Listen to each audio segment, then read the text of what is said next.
done. And I do it with clients all the time. So then I just okay. zip it. Perfect. And then just a quick favor, will you keep it in like gallery view so that if I upload the video, people can see both of us? That is a good point. Thanks.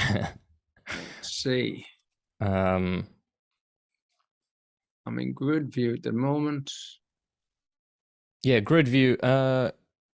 Yeah, there's speaker view and gallery view. So as long as we're side by side, it's good. Yeah, that's what I'm looking for.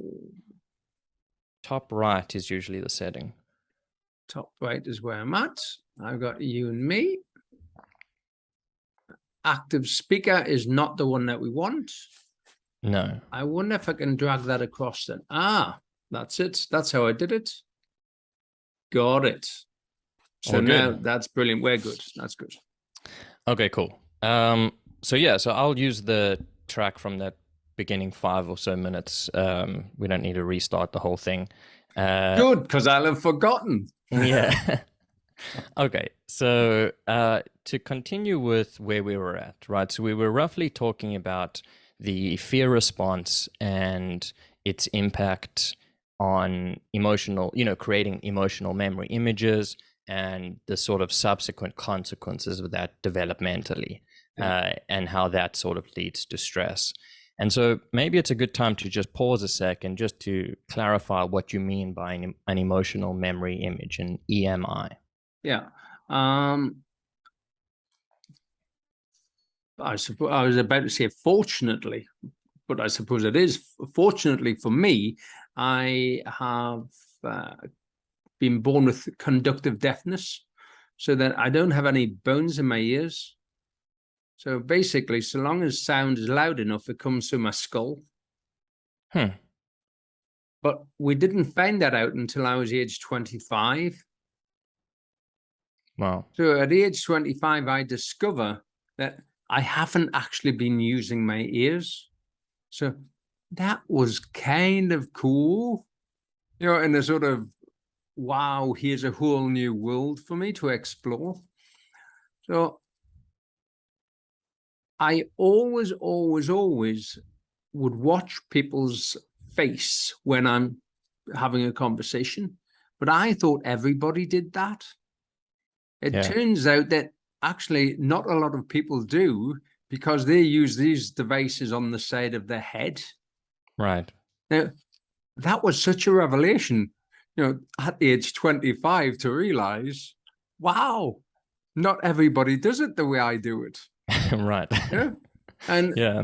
And so that sort of started a whole new journey in my life of just exploring communication and how human beings actually get by without using their eyes.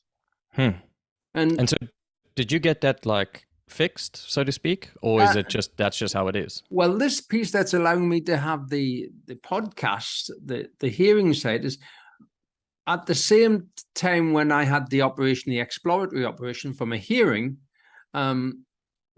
the surgeon made a tiny connection, and he said it might last 2 weeks, you never know, but all these years later, it's still hanging on there, whatever connection he made, which gives me enough to sort of use the telephone, etc.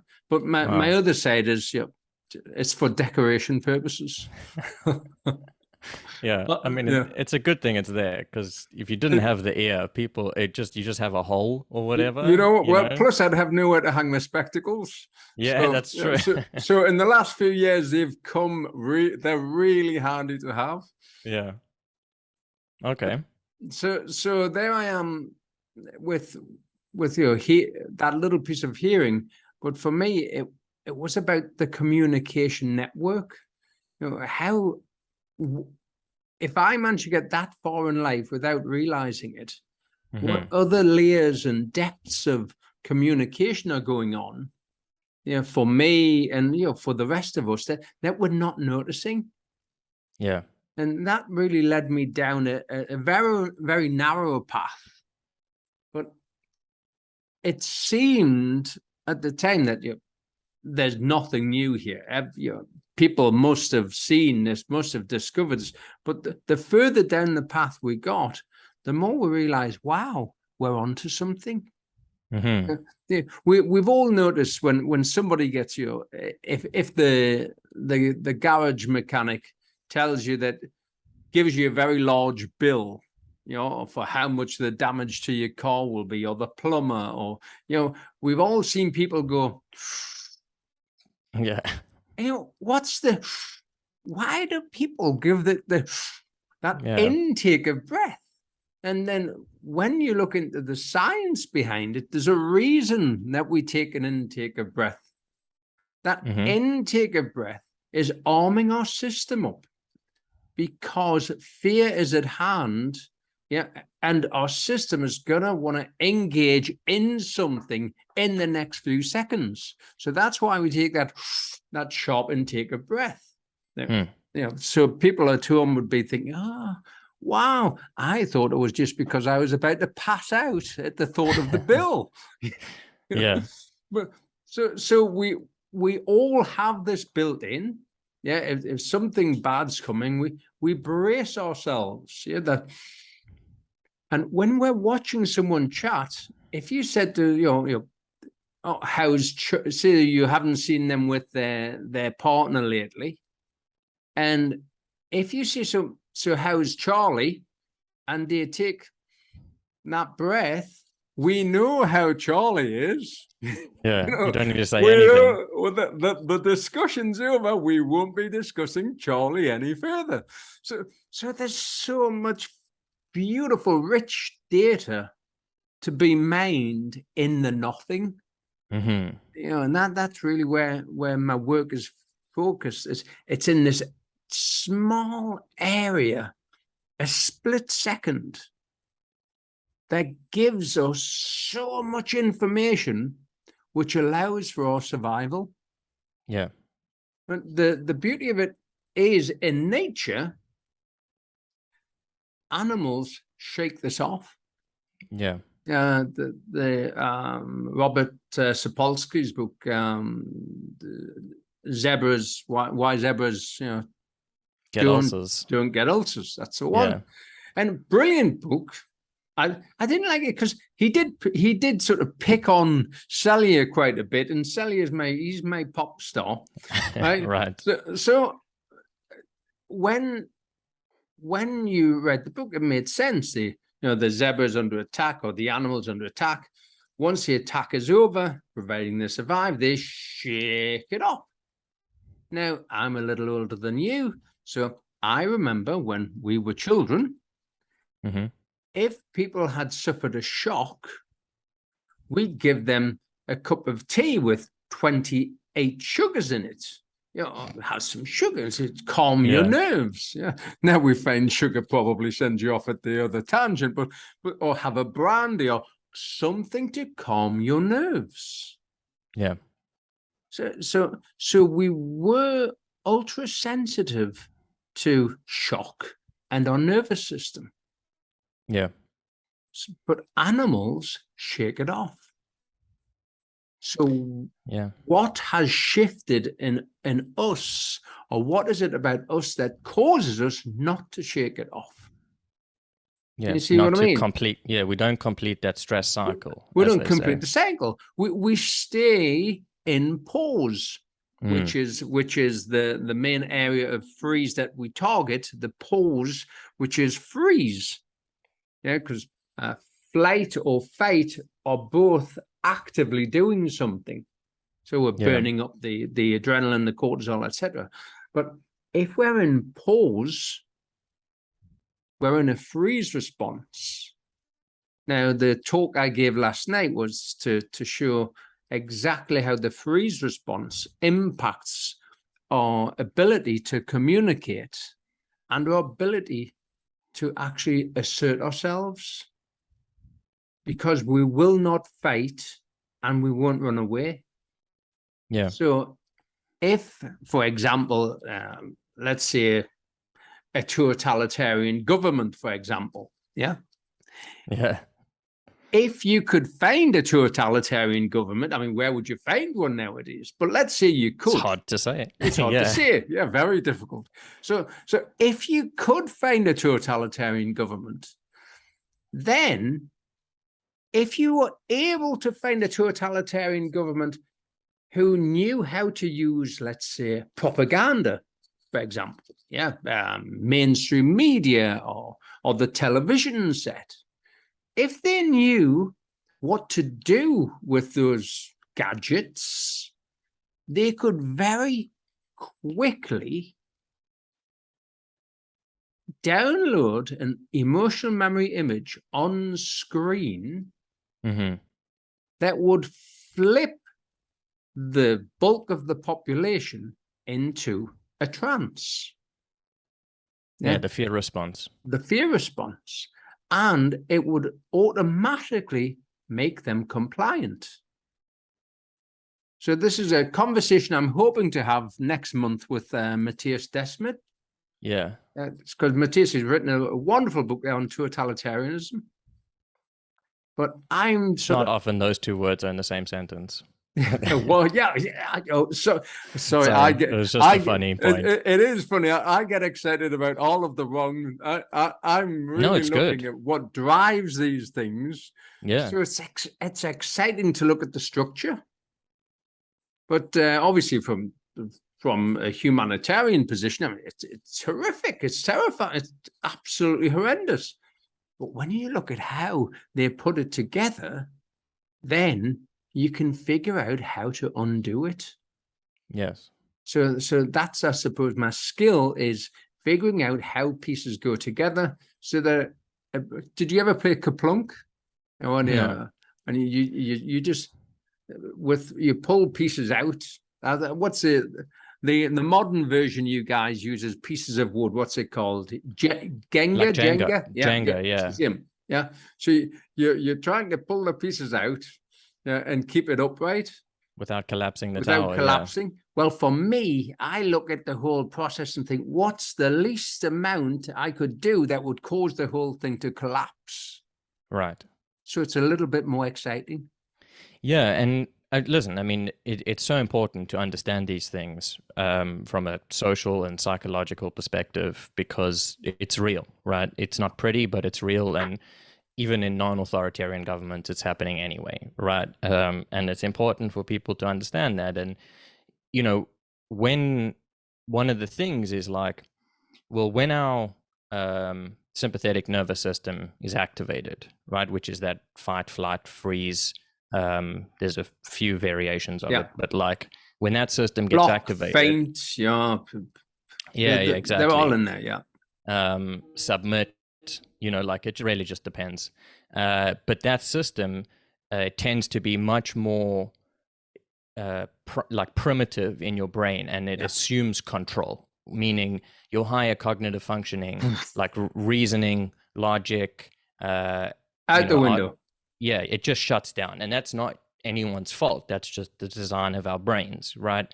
And it actually makes sense from an evolutionary perspective why that happens, because it doesn't matter if your survival is perceived to be at risk. What matters the most is surviving what's happening now.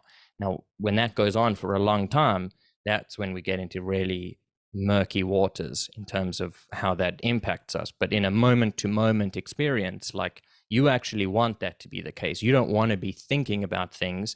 You want your instincts to keep you alive so that you can stay alive ultimately. You've really, that's exactly where we are. It's such a beautiful system that we have. It is designed to make sure that we survive. Number one. Now, the problem is, because we're human, we have this thing called time. Yes. The animal kingdom do not share a watch with us. Yeah. And that's why I always say that rabbits do not begin meditation class at 12 o'clock in the afternoon. Yeah. They don't need it. It's just always. It's all, you see what I mean? If you had a conversation with a wild rabbit and said, so what do you do to relax? I mean, it's going to look at you, and like you're some sort of crazy thing. Yeah. Because what do you mean relax? They're just in the now. They're present. Yeah. And yet here we are with the clock, the watch, which is all invented basically just to make sure that we got our butts out of bed and got to work, and and work for the slave masters for X number of hours every day until one day the clock ticked and we die. And then fortunately we had more children so they can put them back in the machine to make more. Did I digress? I'm back again. No, it's good. What's interesting though is like when we look at the psychology of time, right, from a historical evolutionary perspective in psychology, it was one of the most sort of transformational evolutionary adaptations that were developed, but it comes at a cost, right? Because knowing about time allows us to predict the future. I mean, there's more to it than that, but we can think about what options we might have and how to take them. We're not just deciding every moment for that moment, right? And so you also sort of begin to introduce this concept of sacrificing the present for the future and being able to store food for the future, and knowing that like in the winter months, the harvest is going to be low. And so it's good to save in the summer months or whatever in order to compensate for the winter months so you're not scrambling and starving. And I mean, it's interesting because like some animals have a primitive view of that anyway, right? Like this sort of hibernation idea, but we know that we're doing it. We can think about it. Whereas as far as we know, animals just sort of do it. They're not exactly sure why they're doing it, perhaps. It's hard to know. This is the problem. I think mankind thinks that mankind is very clever. Yeah. And I don't actually agree. Because when we get, and anybody who's had a dog or a cat or a pet, I mean, even fish. If you keep fish, if you're the keeper of those fish, you will have a communication with them. It's kind of weird, but when people have pets, that person can communicate to that pet. I mean, hence, I mean, nowadays you've got pet psychologists. You know what I mean? I hope you're not going down that route, Shane. Stay with me. But you know what? My dog has got Cushing's disease and he's depressed. You say, what?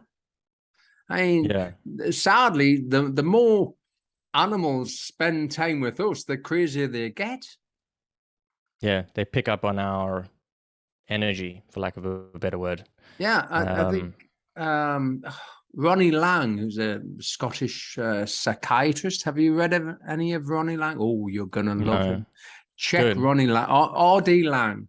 Yeah. Okay. A favorite of his not. He spent a lot of time studying schizophrenia. And he broke it down beautifully. Schiz, like broken, and phrenia or phronos from heart or mind or spirit. He said, so why on earth would you treat somebody with a broken spirit, a broken heart, with medication when it simply will not mend it?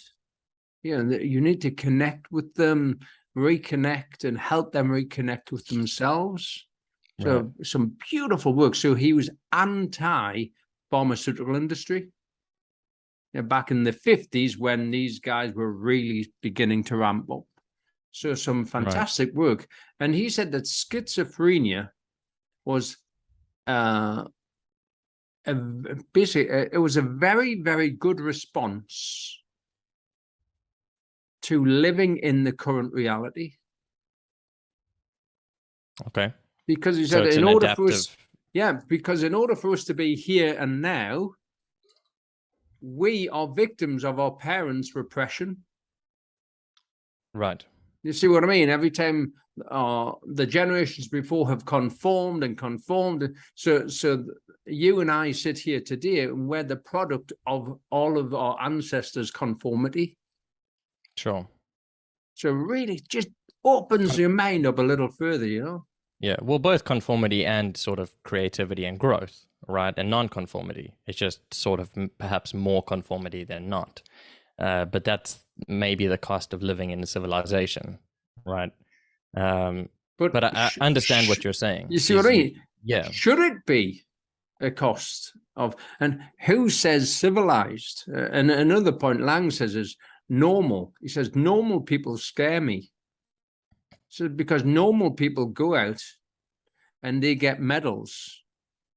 They get medals for killing people. That's what normal does. So it's kind of interesting. Our military is normal. Yeah. Our health service was once thought to be normal, but that's another story. Yeah. No, it's a fair point. And you know, it's a weird part of our psychology, both individually and collectively, this idea of normality and fitting in. And interestingly, we seem to be at a point where we're moving not away from this idea of normal, but like that there's many different options for people and they're all okay, right? And that's good progress, I would say. Yeah. You know, within reason, right? Because you can't necessarily permit everything in a civilization if you want to live in a civilization. Like you can't let people just decide to go stealing and killing people without punishment because they feel like that's normal and that they're entitled to do that. Like it's a complicated topic. Well, no, it isn't really complicated. No? It isn't really complicated because if you Google common law, it's all there for you. It's very simple. Yeah. The problem we've got is that we're not living under common law. We're living under this manufactured system that is inhuman. It causes harm. Now, in common law, it literally says, do no harm. You know, act in honor. Now, that allows you to do whatever the heck you want to in your bedroom with your, you know, your partner, your friends, your buddies, whatever. But maybe you don't parade the streets with it. But still, if you're not doing harm, can you see what I mean? It's an old code that has really got us a long way. Yeah. But the problem we've got now is this legalese, which is not original law, common law. You guys, we all come under common law.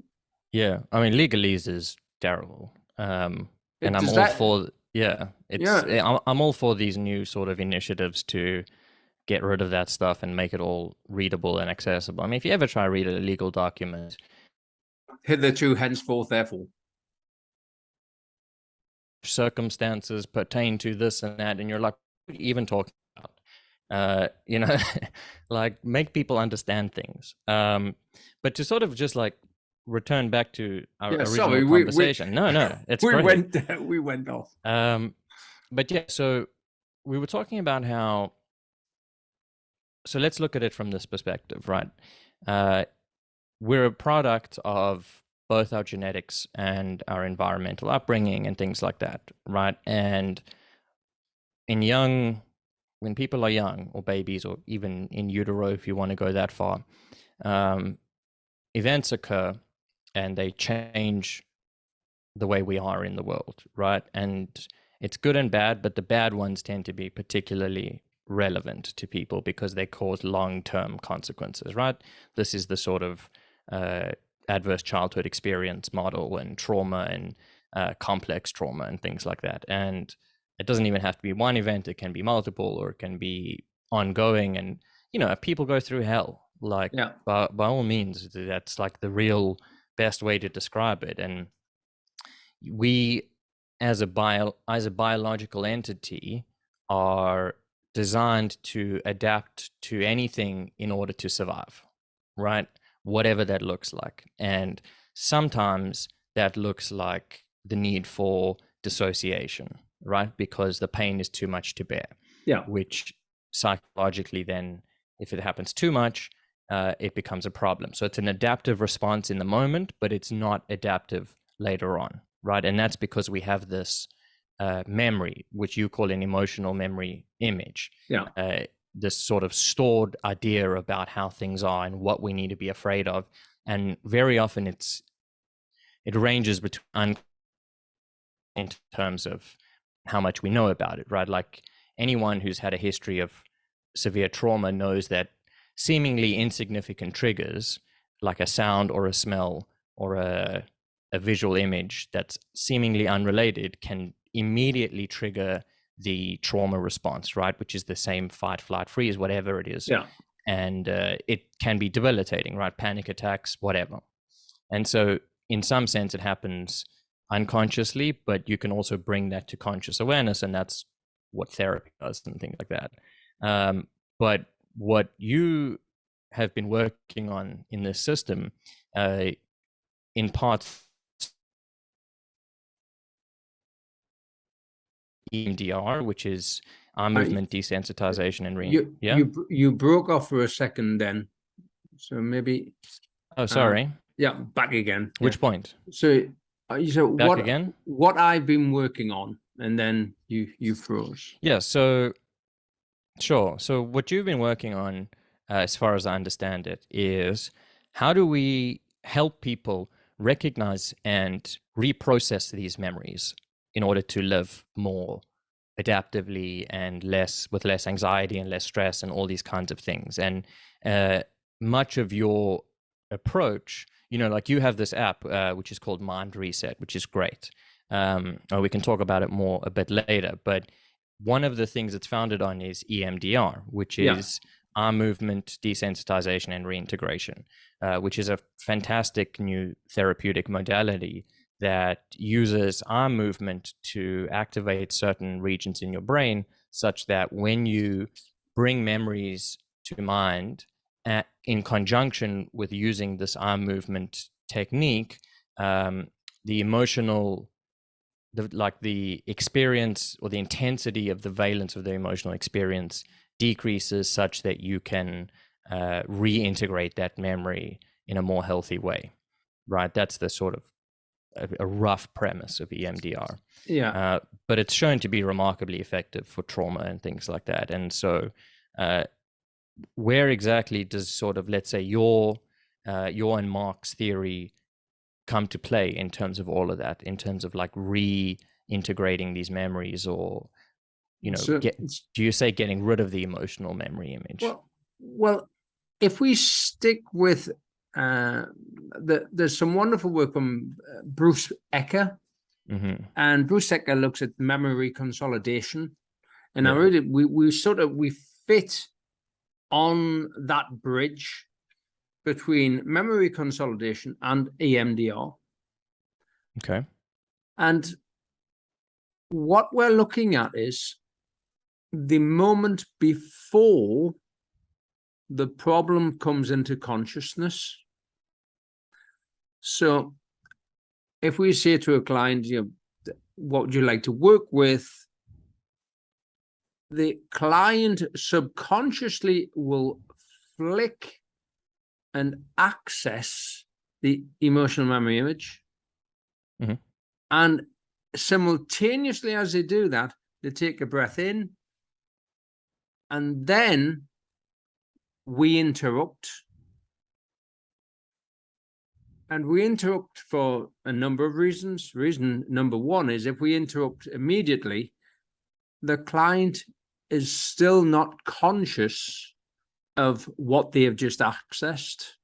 So the snowball has not begun the journey down the hill, down the mountain. So if we interrupt in that split second, nothing has activated. The system's about to warm up, and we stop it.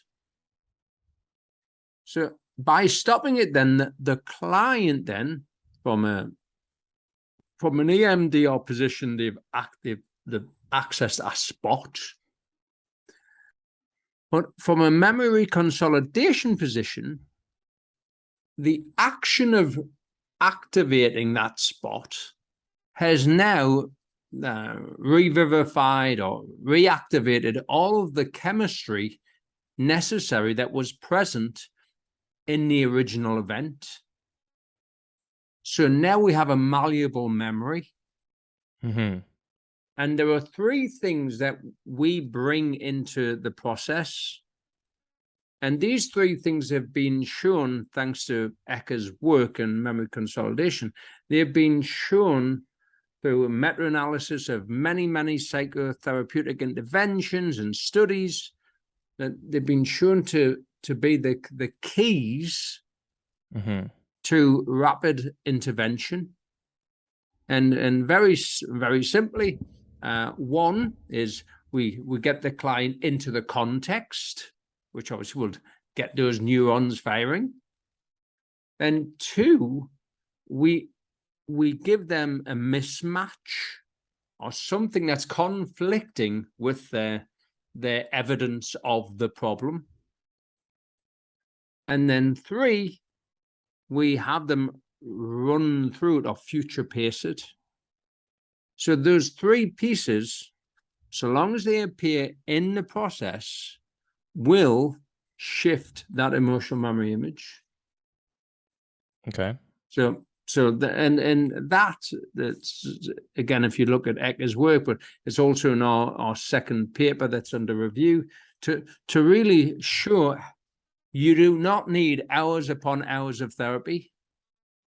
All you need is to be able to access that memory, just touch it for a moment, and then let's interrupt it. But if we think from a neurochemical basis, if you access it fully, the cortisol levels, all of the stress toxins will be flooding your system. Too late. Now, we've all experienced this. If you go and ask your mom or your dad for a loan, and the first thing you want to know is, what mood is mom or dad in? Right. If they're in a good mood, great. If not, no way. You see what I mean? Come back another time. Come back another time. So if they just had a blazing row, not to ask. You've got to wait until and you get a sense the air's good, the chemistry's good. Now's my chance. Yeah. Mm-hmm. And so if we then shrink that into a therapeutic moment, all we need to do is have the client just momentarily touch that emotional memory image, so that the system's about to warm, and then we jump in and we point out to them everything that they've just done in the last split second. Now, it's outside of their awareness. But because we're bringing it into their awareness, now they're curious. Right. Curiosity is the chemistry, the chemical state that they were in before that event happened. As I started earlier, if you're looking at an 18-month-old child, it's just full of dopamine and full of curiosity. Now, when you say curiosity, do you mean like openness? Openness, yeah. Because I'm thinking of like, what happens when someone's in a car crash? Yeah. Right? The moment before, they weren't necessarily curious about anything. They were just sort of present and open, hopefully, driving on the road, or alternatively distracted in their head or on their phone, hopefully not. And then the car crash happens, and then, trauma. And so reaccessing that memory, if I understand what you're saying correctly, in this context is to use our car crash example. So you sort of say to someone, and actually you're working on an app that you can do this by yourself. You don't yourself, even need someone, right? Mind Reset, download it. It's great. I've been using it. Is that you start thinking about that memory, right? So you access the emotional memory image. And before your body responds physiologically to that to such a degree that it basically shuts any constructive thinking or conversation out, you interrupt it. And that takes the form, it can take the form of anything. Your app uses a baby laughing. Yeah. And in that, which I like, it's not a, it's a good one because it also, that's a universally welcomed sound. Right? That's what we thought, but believe it or not, there are still some people who get really spooked and upset that you're using a baby laughing. I mean, it's the most infectious, wonderful little giggle you could ever. No, I mean, and the number of giggles we had to go through, to get the one that just made all of us go, ah. Yeah. So you can't please everyone. No. But I agree that it's a pretty universal. It should pick me up. It should be. Maybe people are just too upset to sort of appreciate it in the moment. Or the first time I heard it, I was like, "What's happened?" But what's this? The second, I was like, "Oh, I know what's coming, but it's fine." And so when that happens, it interrupts the connection, process, the connection. Flow. Yeah. Right. And then, so where I'm a little bit stuck is, so then what happens after that? Right. So you've interrupted the cycle. And now we move into the sort of new consolidation phase, which is what I guess you call the unlearning response. Yeah. Right. So could you explain a little bit more about that? So basically, when we make that interruption, if you think about it, it's on a loop. It's an unconscious loop, and it's streaming. It's been streaming since it began. But it depends on how far you want me to go down, because if we look from a quantum physical aspect, there is only now. Yeah. So if we use your car crash example, when you had the car crash, you're about to have the car crash. And it hasn't happened yet. And it has. And you haven't learned to drive yet. You haven't even gotten the car. All of these are possibilities within a quantum realm. Okay. Yeah. I know what you're saying. Yeah. Yeah. I hope your listeners hang on in there. Right. Then. So if we look at quantum theory from a position of entanglement. Yeah. So quantum entanglement, basically, if we take two, let's call them items, for simplicity's sake, two items that were once one, and we separate them. And what we find with quantum physics is no matter how large that distance is, those two items are still intimately connected. And the problem is we don't know how. But they've done all of these theories. So if one flipped heads, instantly the other one lands tails. So then, if we follow this train of thought, bearing in mind quantum physics has been blocked out of the therapeutic field as well as other fields of science for too long. But if we allow this to come into our practice and allow our clients to understand how the quantum effect works, at the moment that car crash happened, you, whether conscious or not, your system thought you were about to die. And in the blink of an eye, your system thought, I'm dead. Now, if you didn't know it was a rear end shunt, and you wake up in hospital, you think, well, how can I be having a trauma now? Because I can't even remember the accident or whatever. You see what I mean? So how can I still have a trauma? Well, you might have been unconscious, but you weren't dead. Yeah. So your system's still listening. Your ears, are always listening. So when the fire crew came and were cutting you out of the car and everything, you're still unconscious. You think, well, how have I got a trauma? I wasn't even. Your system would have still been onboarding. So all of that is then entangled in you. But 6 months after the accident, you've moved on. However, 6 months later is no space and time, because that you that's just going into the accident is resonating trauma. So when we break that connection, we're breaking the quantum entanglement. So you're becoming one again.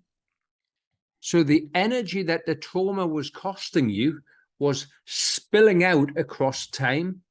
When we interrupt that connection, what we're doing is we're cutting it so that snap, you're back again, instead of spreading yourself across through time and space. Does that make sense? Yeah. So it integrates. That, by the way, is not in paper one. They said, if you put that into paper one, they definitely will not let you publish. So I'm waiting for more people to come along so that I can really let loose with where we are with the theory. But that's actually, in essence, what we're doing with the app. So in Mind Reset, we're interrupting the quantum flow, and in so doing, we're collapsing that entanglement. And so, I don't know what the right way to phrase this question is, but how many times... Give it your best. How many times do you think you have to do that before it's sufficiently shut? Right. Well done. If it's it's based on my almost 30 years of practice. Okay.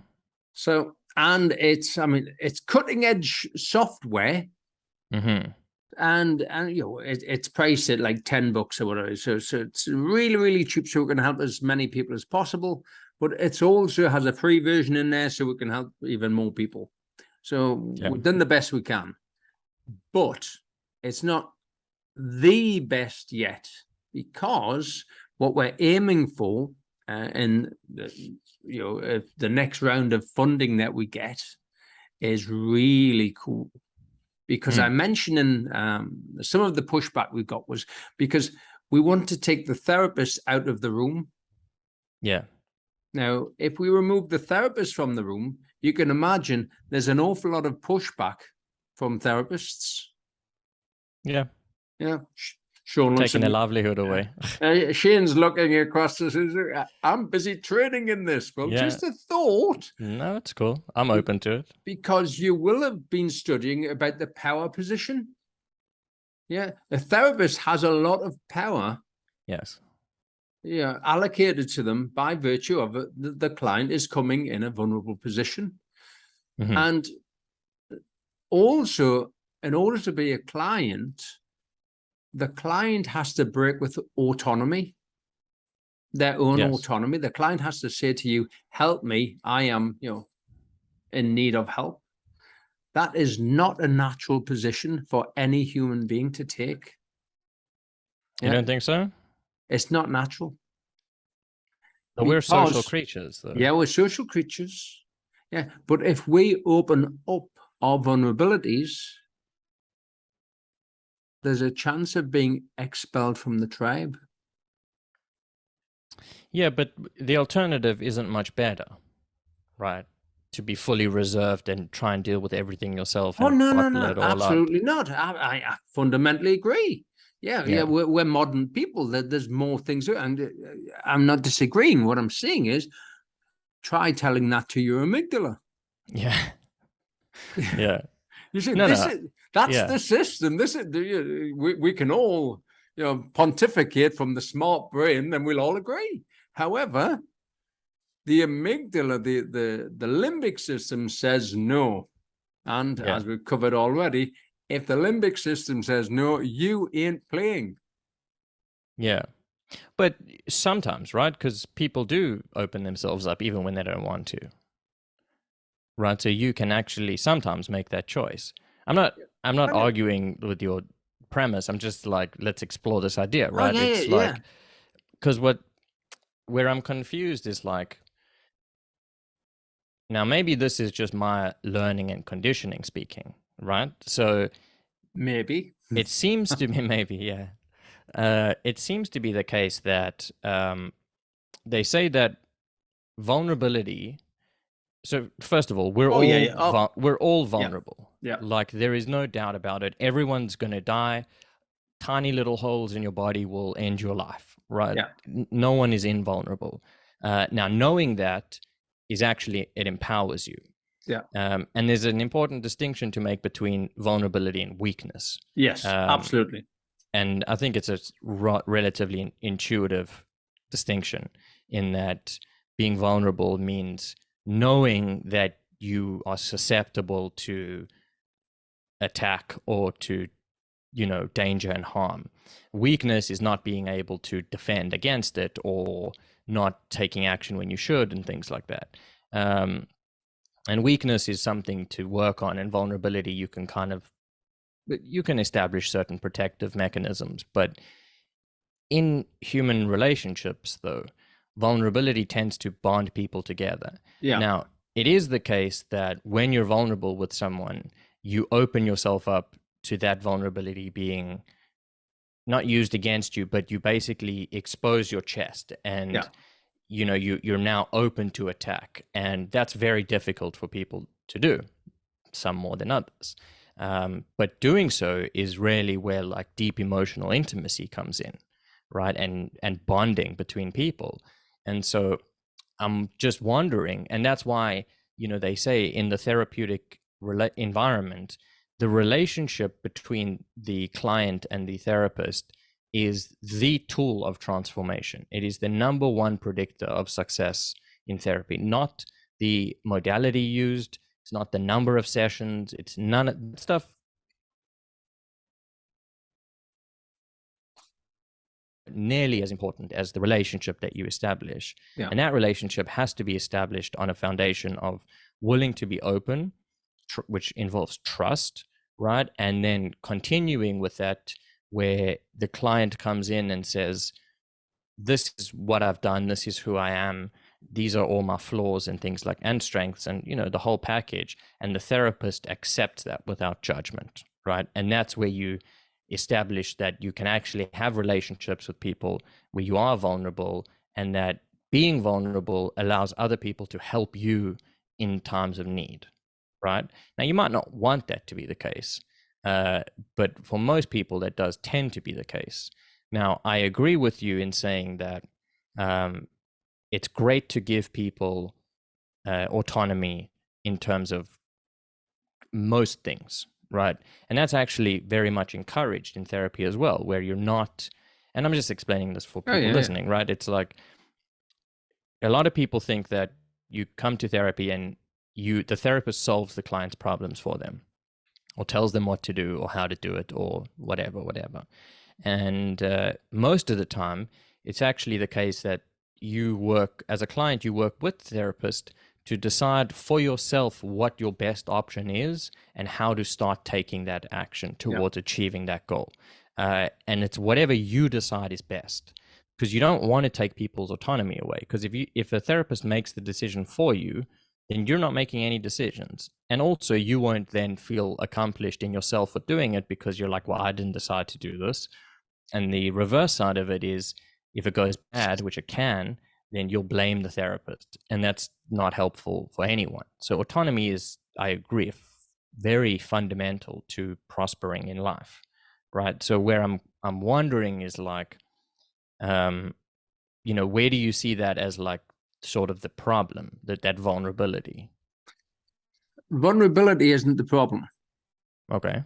It's not vulnerability is, if a human being is able to open himself up and be vulnerable, it is an awesome power. Mm-hmm. There's no doubt about it. If you're able to open yourself up and to, here I am as Oliver Cromwell put it, warts and all. Yeah. If you're able to do that, then wow, that's a superhuman being. Now, what I'm chatting about is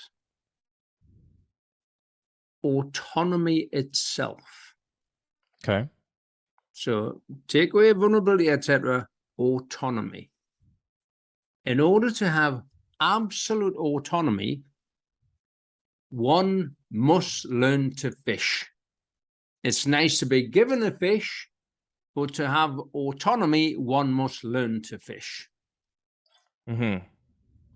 So that's why we're super excited where we're heading with the app, because we're looking in the next stages to bring AI learning. Okay. So that way, it's you with you. Yes.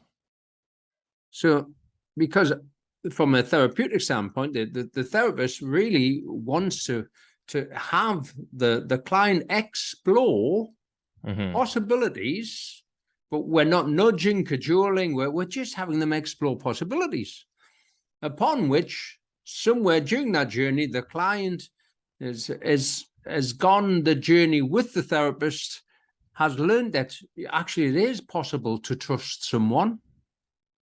It is possible to have a relationship where that is safe. So all of those pieces matter, of course.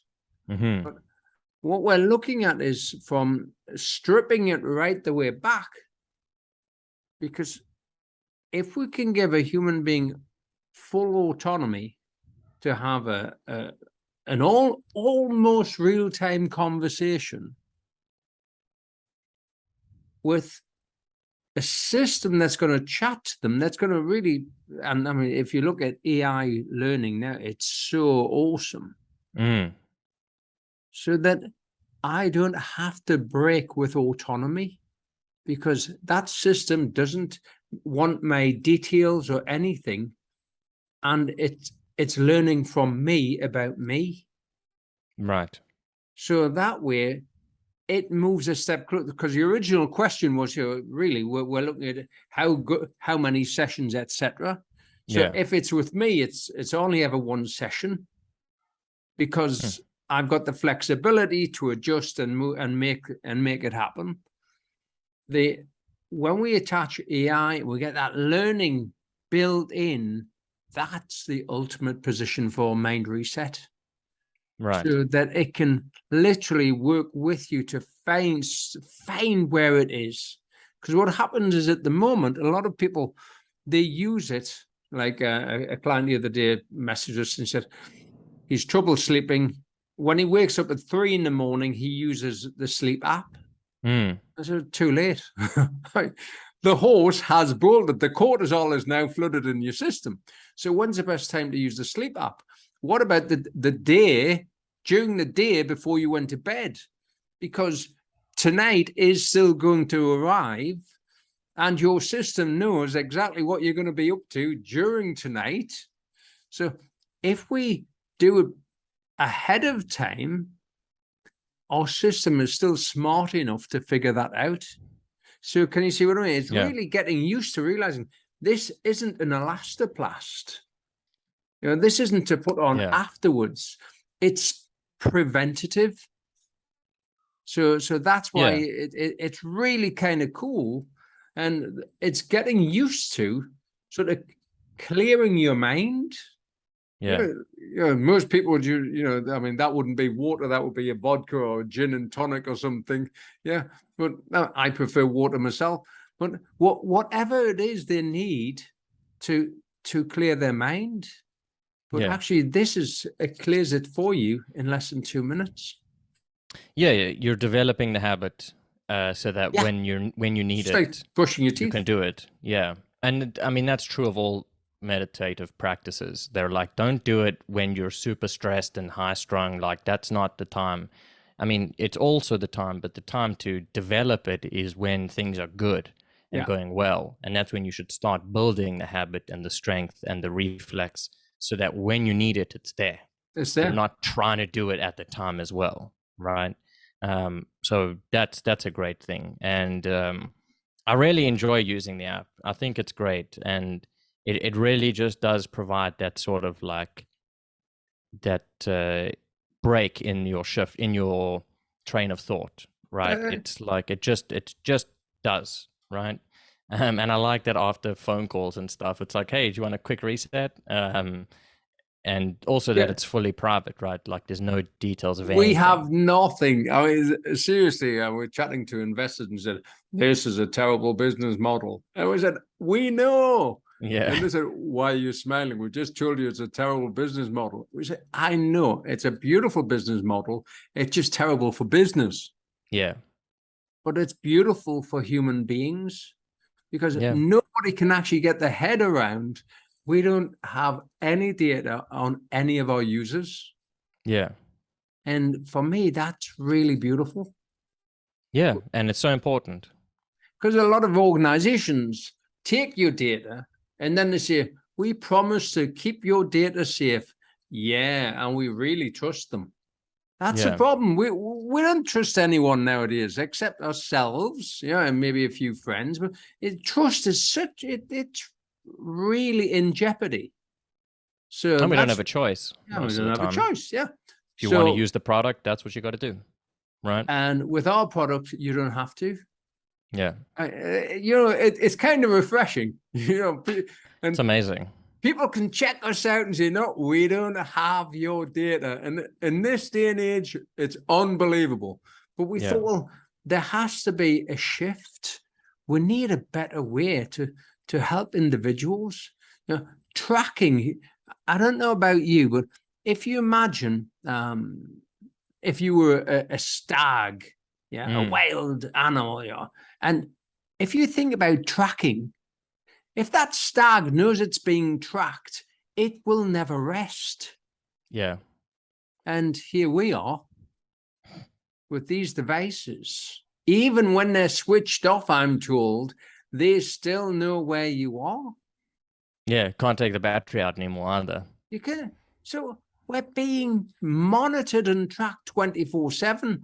Now, what does that do when mentally, if you hold that thought just for a moment, that's got to have some sort of ripple effect in our energy field. Right. So we're not tracking you guys, Google is or Apple, but whoever, but just not us. Yeah. No, it's great, and it's so important. And I think that despite the sort of non-business business model, that's how many of the greatest companies and inventions worked. Was people were telling them like, no, this isn't going to work. It's a bad idea. Do what's known to be good and work.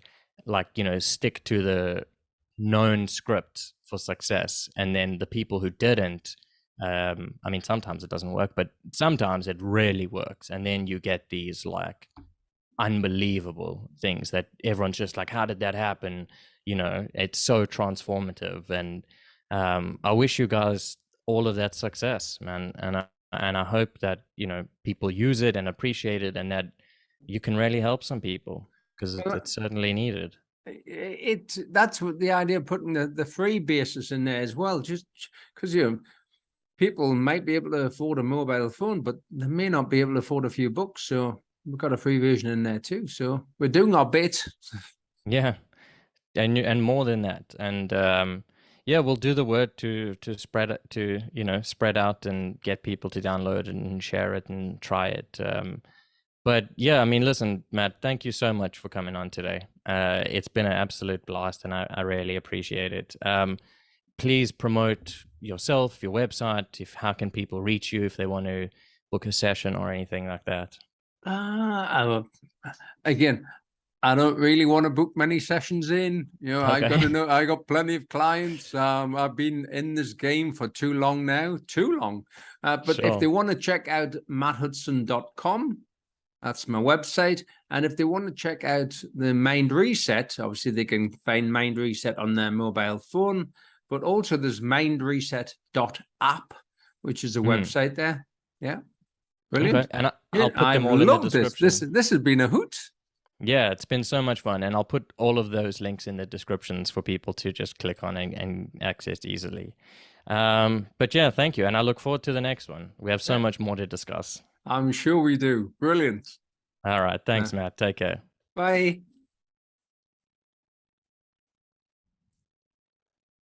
Now, how would we do bye? We can bye, then you can edit it, can't you? Yeah. Ah, brilliant. I'll edit this. So we ended then. About it. Brilliant. Done. Yeah. Now, if I'll click end, so it'll record everything, and then I'll pop it into Dropbox and send you the link. Perfect.